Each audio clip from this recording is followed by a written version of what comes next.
திருச்சி கிழக்கு திருமாவளவன் செக் முறியடிக்க போராடும் விஜய், ஸ்டாலினை களமிறக்கும் நேரு. இடைத்தேர்தல் நடக்க இருக்கக்கூடிய 6 தொகுதிகள்ல திருச்சி கிழக்கு தொகுதியில தாவேகா, திமுக, அதிமுக இந்த மாதிரியான கட்சிகளோட சார்பில் யார் போட்டியிட போறாங்க அப்படிங்கிறது தான் தமிழக அரசியல்ல இப்போ பரபரப்பா விவாதிக்கப்படுது. தாவேகா கூட்டணி அமைச்சரவையில இடம் பிடிச்சிருக்கக்கூடிய விசிக தலைவர் திருமாவளவன் திருச்சி கிழக்குல நான் போட்டியிட விரும்புறேன் அப்படின்னு அமைச்சர் ஆதவ் அர்ஜுனா கிட்ட பிடிவாதமா காய்களை நகர்த்திட்டு வராரு. இந்த கோரிக்கை மட்டும் இல்லாம சமீப காலமா ஆதவ் மூலமா விசிகாவுக்கு பவர்ஃபுல் இலாக்கா வேணும், இதனால கேபினெட்டை மாத்தி அமைங்க, உள்ளாட்சி தேர்தல்ல 3 மேயர்கள் சீட் வேணும், அரசு வாரிய பதவிகள்ல 4 இடங்கள் வேணும், அரசு வழக்கறிஞர் பதவிகள்ல 5% விசிகாவுக்கு வேணும் அப்படின்னு எல்லாம் பல்வேறு கோரிக்கைகளை முதல்வர் விஜய் கிட்ட வச்சபடி இருக்காங்க. ஆனா விஜயும் சரி, அவரை சுத்தி இருக்கக்கூடிய அதிகார மையங்களும் சரி திருமாவோட இந்த கோரிக்கைகளை ஏற்க மறுத்துக்கிட்டு இருக்காங்க.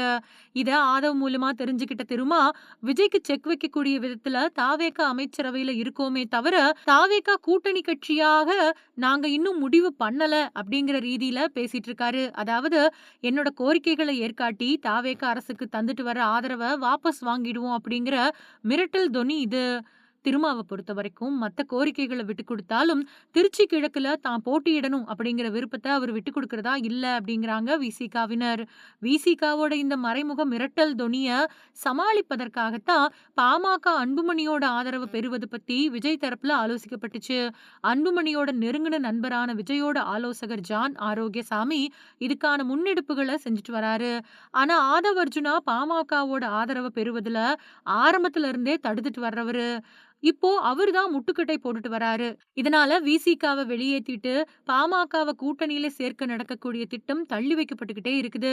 சீக்கிரத்திலேயே இதுக்கு ஒரு அழுத்தமான முடிவு எடுக்க விஜய் கிட்ட வலியுறுத்திட்டு வராங்க அதிகார மையங்கள்.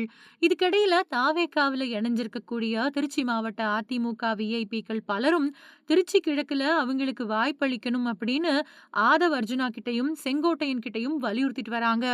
அவங்களும் இத பத்தி ஆலோசனை பண்ணி 3 நபர்களோட பெயர்களை குறிச்சு வச்சிருக்காங்களாம். இத பத்தி விஜய் கிட்ட விவாதிக்கவும் திட்டமிடப்பட்டிருக்கு. ஆதவ் அர்ஜுனா செங்கோட்டையனோட கணக்குகள் இப்படி இருக்க, விஜயோட அதிகார மையத்தில் இருக்கக்கூடிய ஆலோசகர்களும் தாவேகா பொதுச் செயலாளரும் அமைச்சருமான புசி ஆனந்தும் இந்த கணக்குகளை முறியடிக்கக்கூடிய வகையில ஒரு அஸ்திரத்தை கையில் எடுத்திருக்காங்க. அதாவது திருச்சி கிழக்கு தொகுதி அப்படிங்கிறது தலைவரோட தொகுதி.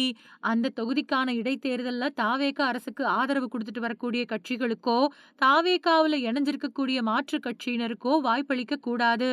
அவங்களுக்கெல்லாம் உள்ளாட்சி தேர்தல் வர்றப்போ பாத்துக்கலாம், அவங்களோட அபிலாஷைகளை அப்போ கணக்கில் எடுத்துக்கலாம். இப்போ தலைவர் போட்டியிட்டு ஜெயிச்ச தொகுதியில விஜய் மக்கள் மன்றத்தோட காலத்துல இருந்தே தலைவருக்கு விசுவாசியாவும் நம்பிக்கைக்குரியவர்களாவும் இருந்துட்டு வரக்கூடிய சீனியர்கள்ல ஒருத்தருக்கு வாய்ப்பு கொடுக்கணும். அப்படி ஒரு நிலைப்பாட்டை எடுத்தாதான் தலைவர் மேல தாவேகா நிர்வாகிகளுக்கு நம்பிக்கை வரும், உண்மையாவும் விசுவாசமாவும் இருப்பாங்க. அதை தவிர்த்துட்டு கூட்டணி கட்சிகளோட நெருக்கடிக்காக அவங்களுக்கு சாதகமா முடிவு செஞ்சா தாவேகாவோட நிர்வாகிகளும் தொண்டர்களும் திமுக, அதிமுக கட்சிகள் விரிக்கக்கூடிய வலையில ஈஸியா சிக்கிக்குவாங்க. இது இமேஜ் வகையில தாவேகாவுக்கு சரிவை ஏற்படுத்தும் அப்படின்னு விஜய் கிட்ட சொல்லி ஆதவ் அப்புறம் செங்கோட்டையனோட சிபாரிசுகளை உடைக்க தயாராயிட்டு வராங்க அப்படின்னு மேலிட தொடர்புகள்ல இருந்து தகவல்கள் கிடைச்சிருக்கு.